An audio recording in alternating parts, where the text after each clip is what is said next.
I usually do not glaze the inside of a container in raku because it's such a fast firing, it often doesn't melt.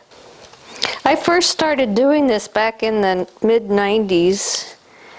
Just like you've gone on fire. I'm opening them up. So I'm going to dump them into the sand. Very nice, I like that one. Grouping of combustibles. Yeah, look at that. Go ahead and look in. Although they're alternative firings, they're very different from each other. So here you can see how much better this looks with the wax on it. It really makes it pop.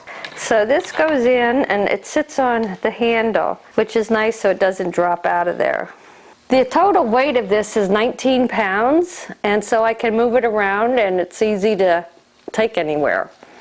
Some of the finishes we're going to use in these various firings will be terra gelata on smooth forms, beaten surfaces. I'll beat this with a stick and an altered shape. Sodium silicate for a crackle surface. Just a fingerprints and altered form. And then some tiles using the sheetrock to dry them on. So we'll be covering quite a few different techniques.